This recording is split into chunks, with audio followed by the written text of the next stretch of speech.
Hey folks, welcome back to the channel. Really appreciate you joining me today. And before we get too far into 2026, I wanted to take a moment and talk to you about my 2025, what I learned from the prior year, and where I plan on trying to point myself going into 2026. This isn't a highlight reel or a best of in the traditional sense of year-end YouTube videos. It's more about me having an honest conversation with myself and you about where I find myself with my photography at the end of the year and what I plan to do going forward to keep heading in the direction that I want to. I hope you take the time to watch the video to the end. I really appreciate your support throughout the year, both following me on YouTube and Substack, and thank you so much again for taking the time to watch this video with me today.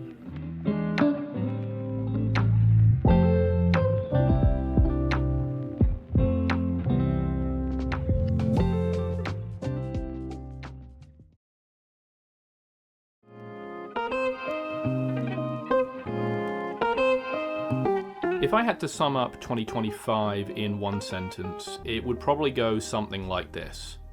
I spent a lot of time remembering why I picked up a camera in the first place. And to give you a little bit more insight on that, I really tried to focus less on the outcomes and more about paying attention to what was in front of me when I picked up the camera and pointed it in somebody's direction. I found that in the middle of the year I needed to change up my workflow process, and so while I had been focusing heavily on analog photography for the prior couple of years, I've started to reintegrate digital image making back into my workflow, and this has allowed me to kind of increase the number of reps and learn a little bit more about my style and correct some of the mistakes that I feel like I've been making. I really tried to stick to two goals I set myself at the beginning of the year, which I wrote about in a Substack post in January of 25 that I'll link to in the show notes, where basically I said that I wanted to remain joyful and grateful when I was using the camera. And in large part, I feel like I've done that. I feel like a large part of the images that I made, they were not made for anything specific. And I spent a lot more time in 2025 photographing for myself, as opposed to trying to create images for either an audience or a particular project. And as a result, I think I learned a lot more about myself and my photography while doing so.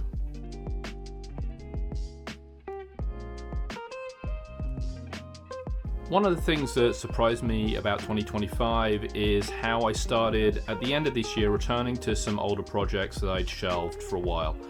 And I've talked about this Jersey Shore project and a couple of other things on the channel and in my Substack.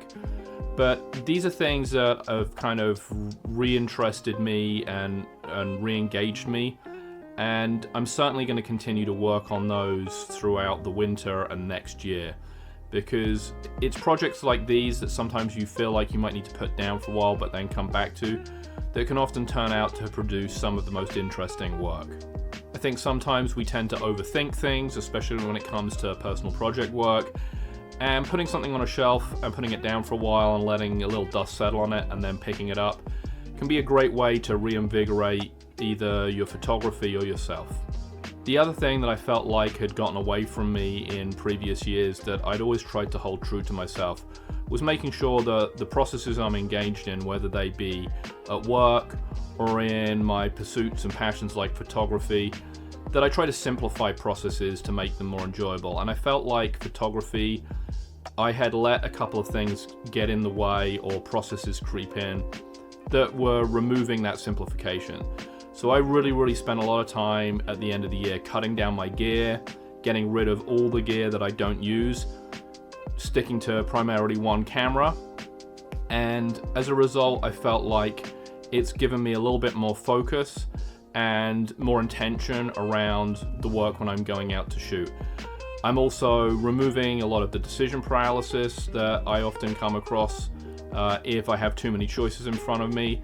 And as a result, I'm back to shooting more frequently.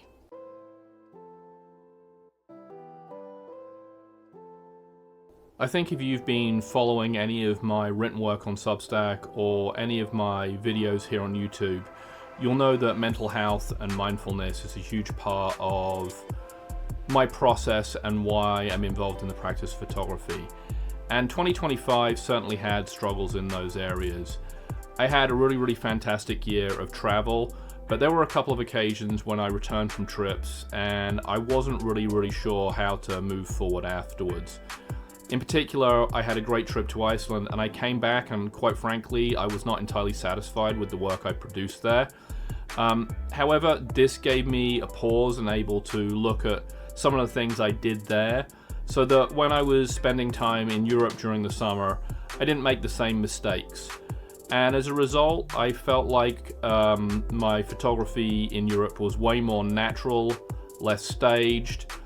I didn't spend as much time planning that trip, and I think I let the experience just kind of come to me, and as a result, the photography I made there was more genuine and more reflective of me and my mind state while I was there.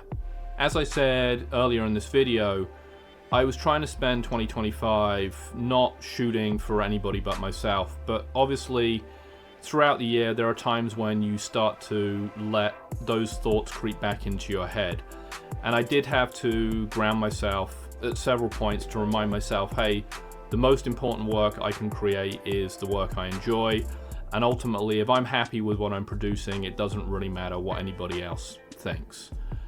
Of course, it's always great to get likes or comments from folks on social media or trusted friends who actually look at your work in physical format, but ultimately if I'm happy with what I'm producing, that's all that matters. And I have to keep reminding myself to carry that mindset into 2026, because I do think it served me well in the latter half of 2025. I think I alluded to this before, that I often have problems slowing my mind down, and that can lead to me then having to feel like I've got to make too many choices.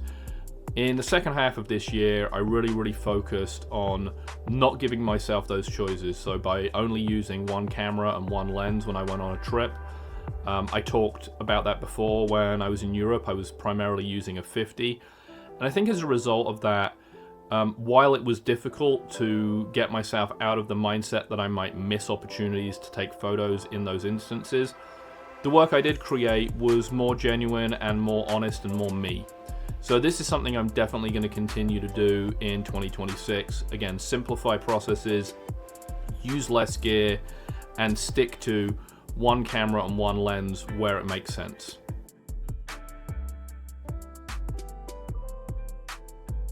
So what were my major takeaways from 2025? What did this year in photography teach me? Well, I think the first thing is that I need to remind myself constantly to slow down. When I do that, I'm more focused, and candidly, I just produce better work. I don't always have to be in a rush to try and capture images, and this falls in contrast with my love for street photography in a place like New York. But candidly, when I even slow myself down in those situations, I think I'm doing a better service of presenting my vision and my image of what I see when I'm out on the street. So slowing down is certainly something that I took away as a significant lesson in 2025. The other thing, and this is a hard lesson, is that I continue to need to remind myself to set my expectations low and then set my acceptance level high. And this goes into many areas of my life, not just my photography, but when I think about my photography and travel, less planning often results in a more enjoyable travel trip and, quite frankly, a better reflection of what I see when I'm there photographing it. I think I overplanned my Iceland trip, and then when I came back with images that I wasn't entirely happy with, I beat myself up a little bit about it. I didn't fall for the same trap when we went out to Utah and Arizona, and again, I avoided doing that when I was in Europe this summer, and ultimately the work that I produced in those two places has got so much more meaning to me than some of the other stuff that I've done this year. So slowing down and trying to remove the planning and expectations from my work is something that I really taken as beneficial lessons in 2025.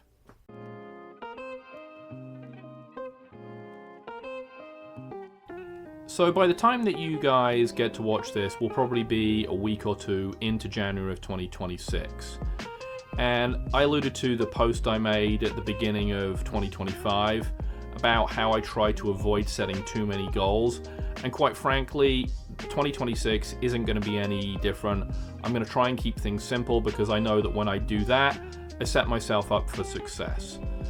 So where am I going to try and take things in 2026? Well, the first thing I'm going to do is continue to make sure I simplify my process and work in a fashion that's reflective of me and the things that I'm interested in. And I really don't want to put myself in a position where I'm generating work for the sake of doing so.